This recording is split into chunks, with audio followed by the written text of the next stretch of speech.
Pemulung di Sukawinatan, Palembang jadi korban tabrak lari sehingga meninggal dunia. Korban ditombor pas lagi nyari boroan oleh mobil yang sesudem kejadian langsung ngelari ke diri.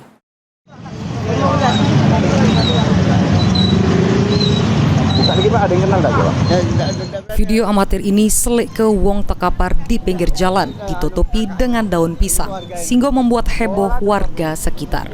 Wong ini diketahui bernama Trisno, berumur 39 tahun, warga Sukawinatan, Jalan Perjuangan, Sukarami, Palembang. Guna kepentingan polisian, jasad korban kemudian digawa ke Rumah Sakit Bayangkara Muhammad Hasan, Kota Palembang.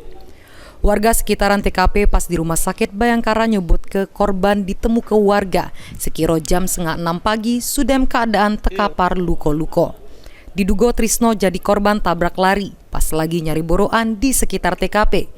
Mobil yang nombor pun langsung ngelari ke diri. Korban itu biasanya itu pagi-pagi habis subuh nyari barang rongsokan dari plastik kayak itu. Nah, sampai siang.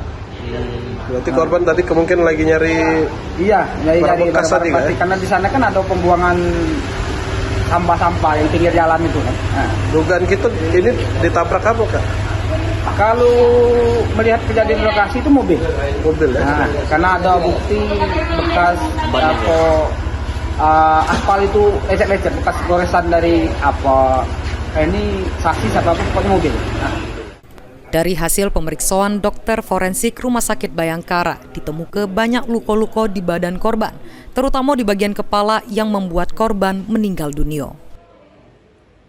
Dari hasil pemeriksaan tadi ya, dari tadi dia punya ini bibirnya biru, ya memar ya, kemudian patah tulang rahang kiri bawah, tulang hidungnya, tulang tangannya sebelah kiri sama tulang kering sebelah kanan.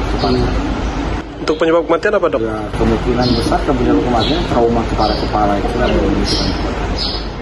Sesudem diperiksa dokter, jasad korban kemudian digawa pihak keluarga ke rumah duka untuk dimakamkan. Ini unit Gakum Satlantas Polrestabes Palembang lagi ngelakukan penyelidikan untuk bebas pengemudi mobil yang sudem nomor korban sampai meninggal dunia. Mulyadi, PAL TV.